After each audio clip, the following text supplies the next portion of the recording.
The market doesn't care about your dreams. It doesn't care about your mortgage, your retirement plans, or the college fund you're trying to build. The market is the ultimate teacher of humility, and it charges tuition in the form of your losses.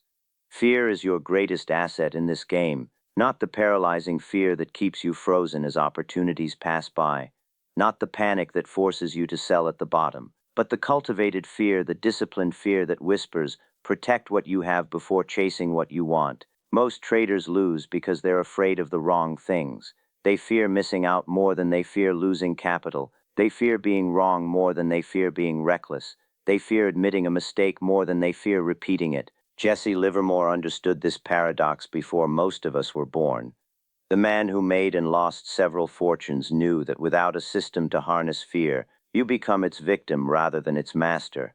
The professionals, the survivors who build fortunes over decades, have learned to transform fear from an enemy into an ally. Your trading account doesn't grow because of what you know. It grows because of what you do when you don't know, because of what you do when you're afraid, because of what you do when the market surprises everyone, including you. The brutal truth is this: the market will take your money not because you lack information, but because you lack discipline, not because you can't find good trades, but because you can't escape bad ones, not because you don't know when to get in, but because you don't know when to get out. The fear rule I'm about to share with you kept Jesse Livermore alive through crashes that destroyed thousands of other traders. It's not complex, but it is demanding. It doesn't require genius, but it does require courage. And unlike most rules in the market, it works regardless of whether prices go up, down, or sideways. October 1929. While most of Wall Street was caught in the undertow of panic, one man stood calmly at the center of the storm. Jesse Livermore wasn't just surviving the greatest market crash in history, he was profiting from it. In a single month, he turned $3 million into $100 million, roughly 1.5 billion in today's money, by betting against a market that everyone else believed could only rise. But this isn't a story about getting rich. It's a story about staying rich. Because Livermore didn't just make fortunes, he lost them too. 4 times in his career, he built massive wealth. 3 times he lost everything. The difference between his victories and his defeats wasn't his market knowledge. It was his relationship with fear. When Livermore followed his rules, when he respected risk and maintained discipline, he became unstoppable. When he abandoned those rules, when greed overwhelmed fear, the market took everything back with interest. During one particularly painful period, Livermore broke his own cardinal rule by holding a losing position. He rationalized, he hoped, he averaged down all the behaviors that amateur traders use to avoid facing reality. The result? A $5 million loss that could have been a $50,000 loss if he had respected his stop points. Later, he would write, "I did precisely the wrong thing.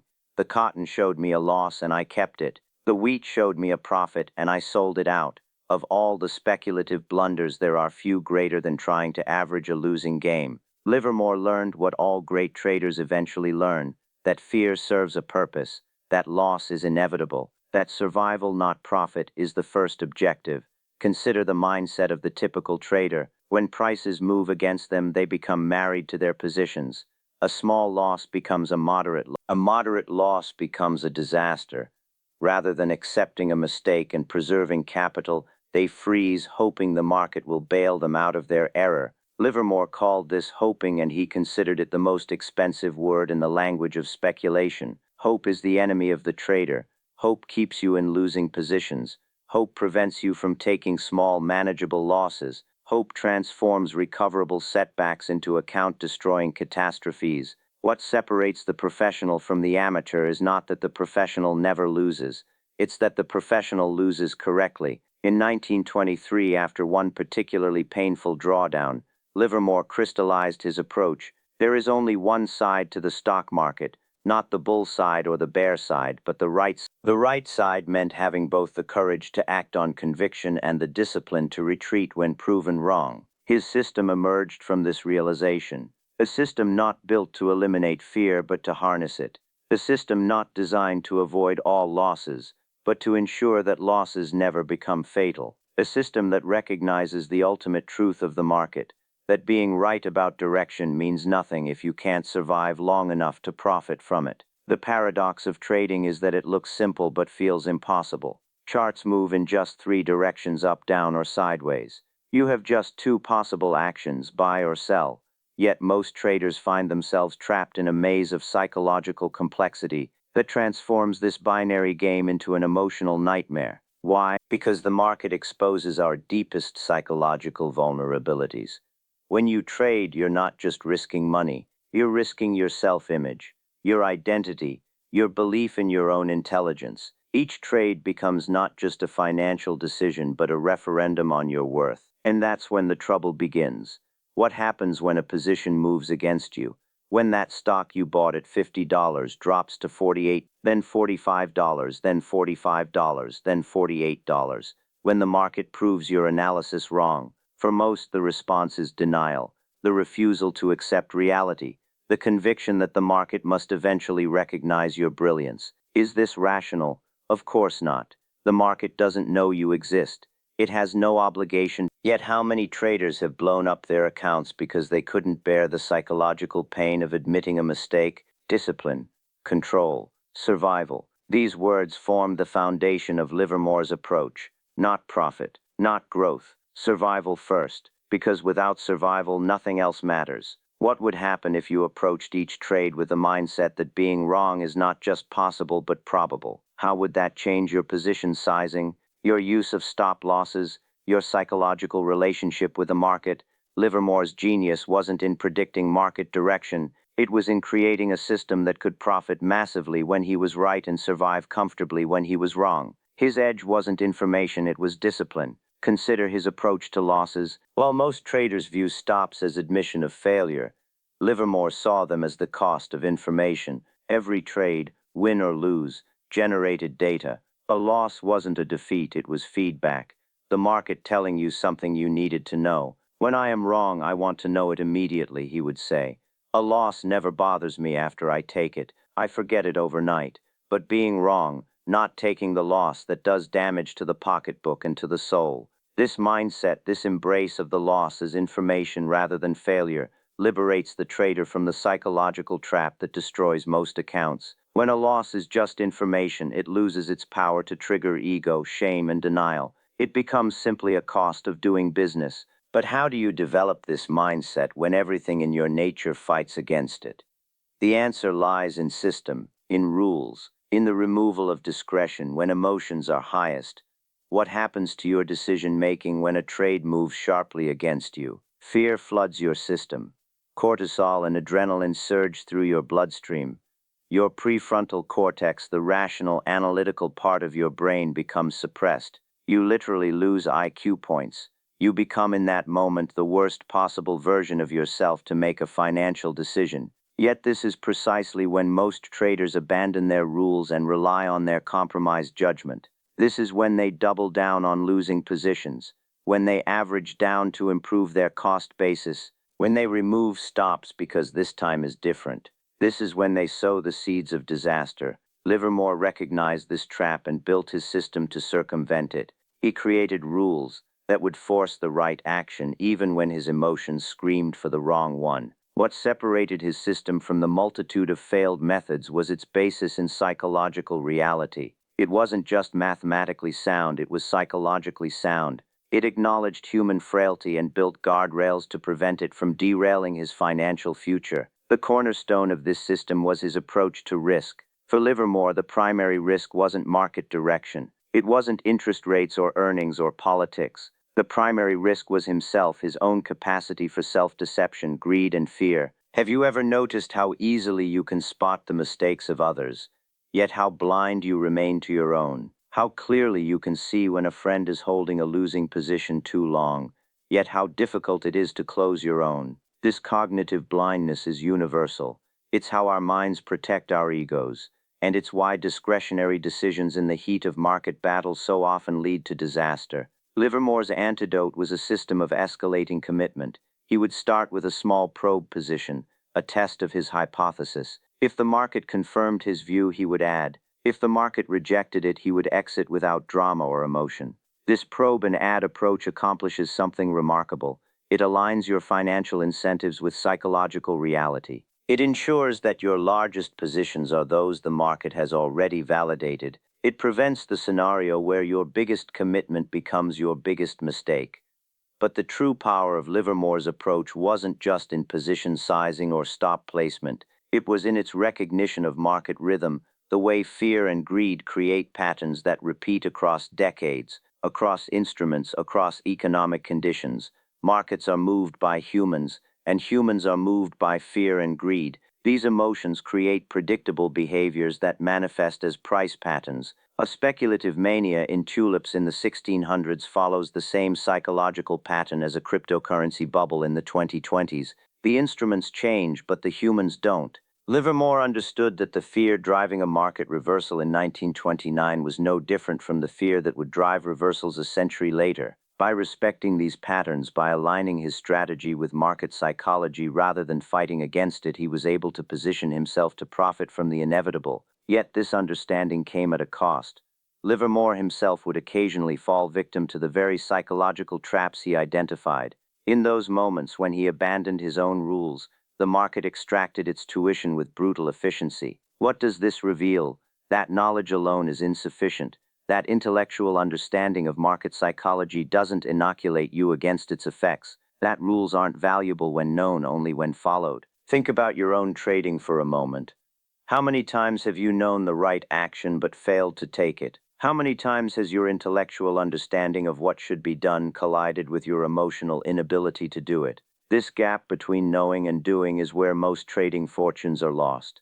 It's the difference between the trader who survives decades and the one who blows up after initial success. It's why Livermore's repeated advice was not about market direction, but about self-mastery. The game of speculation isn't all mathematics or set rules.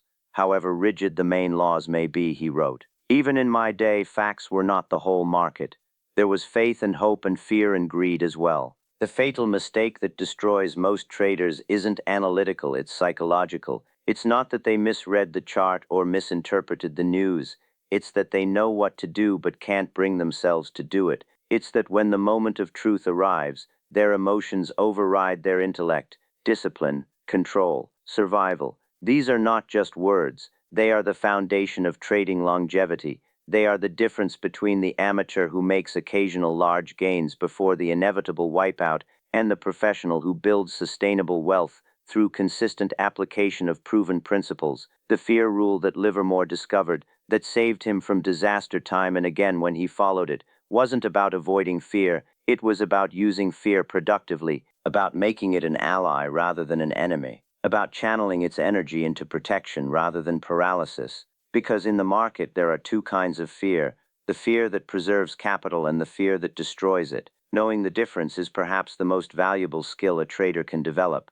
So how do we transform this understanding into a practical system? How do we build a methodology that harnesses fear rather than succumbing to it? Livermore's approach can be distilled into a set of rules, a framework that when followed with religious discipline creates both psychological protection and financial opportunity. I call it the fear rule system because it uses controlled fear as its engine rather than trying to eliminate it. The foundation begins with position sizing, the single most important decision you make as a trader. Most people think trading success is about entry points. It's not. It's about how much you risk on each idea. Livermore's solution was mathematical. Never risk more than 10% of your trading capital on any single idea. And within that 10%, never put more than 2% at risk on the initial position. Think about what this accomplishes psychologically. When you know your maximum loss is predetermined and manageable, you remove the terror that leads to poor decisions. You create space for rational thought even when a trade moves against you. But position sizing is just the beginning. The next component is what Livermore called the probe. A small initial position designed not primarily to make money but to test your hypothesis against market reality. The probe serves multiple functions. It gets you invested, which focuses your attention. It provides immediate feedback on your analysis. And most importantly, it minimizes the financial and psychological impact if you're wrong. The mathematics of the probe are precise. It should be small enough that being stopped out creates no emotional distress, yet large enough to keep you engaged with the position. For most traders, this means risking 0.5 to 1% of capital on the initial entry. Once your probe position is established, you enter the most crucial phase of Livermore's system, the pyramid structure. If the market confirms your hypothesis by moving in your favor, you add to the position, but only at predetermined levels and only if each new addition still respects your total risk parameters. Each addition should be equal to or smaller than your original probe. This approach creates a powerful psychological advantage. Your largest positions will always be your most profitable positions. You're adding capital to strength, not to weakness. You're letting the market tell you where to increase exposure. Compare this to what most traders do. They establish full positions immediately, putting maximum capital at risk before receiving any market feedback. Or worse, they add to losing positions, escalating commitment to ideas the market has already rejected. But position sizing and pyramiding are worthless without the discipline of the stop loss, the non-negotiable exit point that defines your maximum acceptable risk. For Livermore, stops weren't optional, they weren't flexible, they weren't subject to reconsideration, they were absolute boundaries, the recognition that being wrong is inevitable and surviving being wrong is essential. The placement of stops follows a simple rule. They go at the point where the reason for your trade is invalidated, not at arbitrary percentage losses, not at round numbers, not at yesterday's low. They go at the exact price where the market tells you your hypothesis was incorrect. And once placed, they are immovable. This removes the most dangerous moment in trading, the moment where emotion convinces you to override your own system, where hope replaces discipline, where small manageable losses transform into account-destroying disasters. The final component of Livermore's system was his approach to scaling out of profitable positions, what he called selling down to the sleeping point. As a position moves in your favor, you gradually reduce its size, you take partial profits, you tighten stops on the remaining position. You create a scenario where even if the market reverses sharply, you've secured enough profit to make the entire trade worthwhile. This accomplishes something remarkable. It allows you to maintain positions through normal market volatility without the fear that typically shakes traders out of good trades too early. Most traders do exactly the opposite. They take small profits quickly while letting losses run. They sell winning positions at the first sign of resistance. They exit at predetermined profit targets regardless of whether the trend remains intact. Livermore understood that big moves, the life-changing trades that build fortunes, require staying with positions through volatility. His system made this psychologically possible by reducing size as profits accumulated, creating breathing room to withstand pullbacks. The elegance of this approach is how it harmonizes with market psychology. It's designed not just for mathematical optimization, but for psychological sustainability. It creates a framework where the right action feels natural rather than forced, where discipline becomes habit rather than constant struggle. But the system only works when applied with absolute consistency. This is where most traders fail. They follow their rules when it's easy and abandon them when it's difficult. Precisely the opposite of what successful trading requires. The rules must be non-negotiable, particularly in moments of maximum stress. They must supersede emotion, override impulse, and constrain the very human tendency toward self-sabotage. How do you develop this level of discipline? Through deliberate practice, through small positions that allow you to experience the psychological pressures of trading without devastating financial consequences, through meticulous record-keeping that forces you to confront your own behavior patterns, and through the recognition that trading is not about being right. It's about being right enough of the time, with a large enough magnitude when you are right, and a small enough cost when you are wrong, to produce positive results over hundreds of trades. The fear rule system creates these conditions by embracing risk rather than denying it, by acknowledging that losses are not just inevitable but necessary, by transforming fear from a paralyzing force into a protective one. When you understand that the purpose of fear is to keep you alive, to prevent fatal mistakes, you stop fighting it and start using it. You create rules that respect it, you build a methodology that channels it, you develop a mindset that values the information it provides. This is the revelation that transformed Livermore from a speculator into a legend, that fear, properly harnessed, becomes not a weakness but the ultimate strength, not a liability but your greatest asset in navigating markets designed to separate most participants from their capital. The market will test you, not just your analysis or your system, but your character. It will probe for weaknesses in your discipline. It will tempt you with easy gains that lead to devastating losses. It will offer you 100 opportunities to abandon your rules in pursuit of what seems like opportunity but is actually bait in a trap. Jesse Livermore learned this truth through cycles of spectacular success and catastrophic failure. His final lesson, perhaps his most valuable, was that consistency of method matters more than brilliance of insight, that psychological discipline trumps analytical genius, that how you behave when you're wrong determines your longevity far more than how often you're right. The professional trader doesn't just have a different strategy than the amateur, they have a different relationship with risk. They don't trade to validate their intelligence or feed their ego. They trade to align themselves with market reality, whatever that reality might be. This shift in mindset from seeking to be right to seeking to be aligned transforms trading from a battle against the market into a dance with it, from a contest you're destined to lose into a partnership that can endure for decades. The fear rule isn't about eliminating fear, it's about respecting it, using it, allowing it to guide you away from danger rather than paralyze you in the face of it. It's about creating a system where fear serves your survival rather than threatens it. Ask yourself what would change in your trading if you truly accepted that being wrong is not just possible but inevitable. If you structured every position with the assumption that it might fail, if you sized every trade not based on what you might gain if you're right, but on what you might lose if you're wrong. This isn't pessimism, it's pragmatism. It's the recognition that in a game where uncertainty is the only constant, preparation for negative outcomes isn't defeatism, it's wisdom. Your greatest risk isn't the market, it isn't the economy or politics or interest rates. Your greatest risk is the mind behind every trade, your capacity for self-deception, for rationalization, for hope over discipline. Control that risk and you control your financial destiny. Master that risk and you master the market itself. So I ask you, what rule have you created to harness your fear? What system protects you from yourself when markets move against you? Share your approach in the comments, because in trading as in life, our greatest lessons often come from our darkest moments and our greatest wisdom from our most painful mistakes.